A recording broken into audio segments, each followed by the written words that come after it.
Assalamualaikum warahmatullahi wabarakatuh. Salam dan bahagia. Guru bergerak, Indonesia maju, tergerak, bergerak, menggerakkan.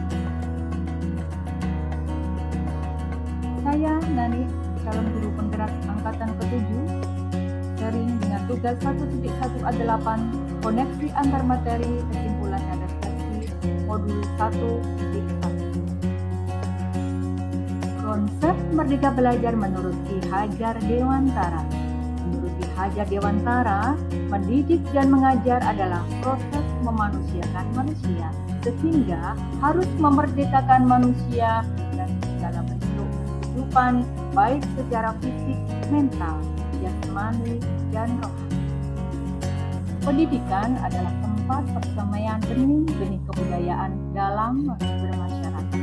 Ki Hajar Dewantara memiliki keyakinan bahwa untuk menjadikan Indonesia berdaya, pendidikan juga menciptakan ruang bagi siswa untuk bertumbuh secara utuh agar mampu memuliakan dirinya dan orang lain atau merdeka batin dan menjadi mandiri atau merdeka. Pendidikan dan pengajaran. Pendidikan adalah proses yang dinamis. Kata pendidikan dan pengajaran sering dipakai bersama-sama, yang sebenarnya adalah pengajaran itu merupakan salah satu bagian dari pendidikan. Maksudnya bahwa pengajaran itu adalah pendidikan dengan cara memberi ilmu kepada hidup anak-anak baik secara lahir ataupun batin. Dengan ilmu, kita menuju kemuliaan, begitu kata Ki Hajar Dewantara. Pendidikan harus berubah sesuai dengan kondisi zaman dan kondisi murid. Sedangkan sekolah merupakan sistem pendidikan di ruang lingkup yang kecil, namun merupakan ujung tombaknya sistem pendidikan. Proses pembelajaran sejatinya tidak pernah putus dan harus memiliki kemauan belajar secara sukarela dan berkelanjutan mengoptimalkan potensi diri. Pertanyaan pemantik pertama, apa yang Anda percaya tentang murid dan pembelajaran di kelas sebelum saya mempelajari modul 1.1? Yang saya percaya tentang murid dan pembelajaran di kelas adalah 1. Proses pembelajaran yang berpusat pada guru, bahwa pembelajarannya melibatkan kepada murid.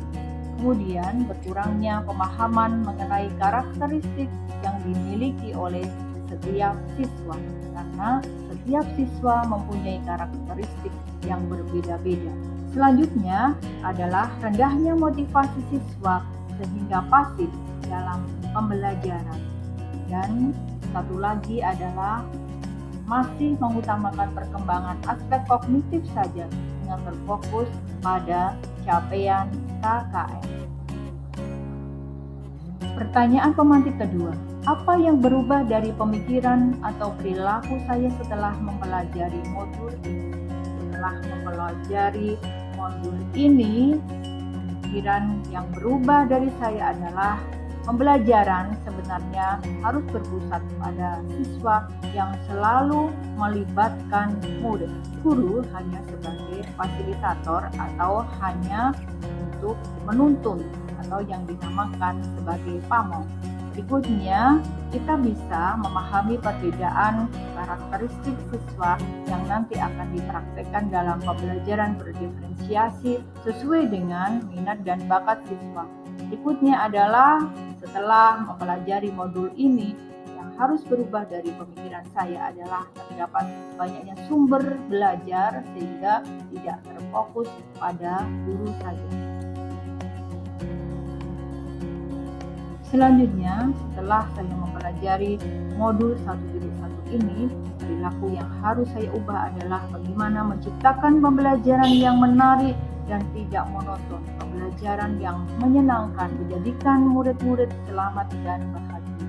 Selanjutnya adalah memberi kebebasan dalam menyelesaikan tugas sesuai dengan minat, bakat, dan kreativitas anak-anak. Dan selanjutnya, selalu menuntun atau mendukung dan selalu mendampingi dalam mengembangkan potensi diri sesuai dengan kodratnya, yaitu kodrat alam dan kodrat saya. Pertanyaan pemantik yang ketiga, apa yang dapat saya lakukan, yang dapat segera saya lakukan lebih baik agar kelas dapat mencerminkan pemikiran Ki Hajar Dewantara? Di antaranya adalah pertama, merancang dan kemudian melaksanakan pembelajaran yang interaktif.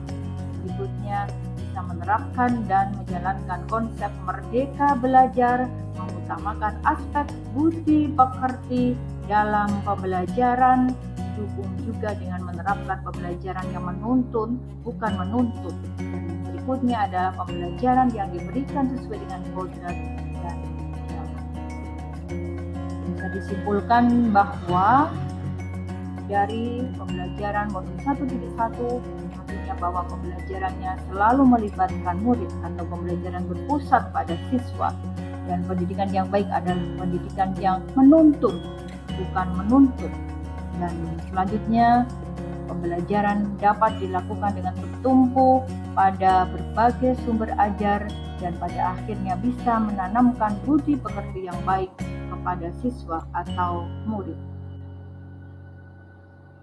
Terima kasih dan Assalamualaikum warahmatullahi wabarakatuh.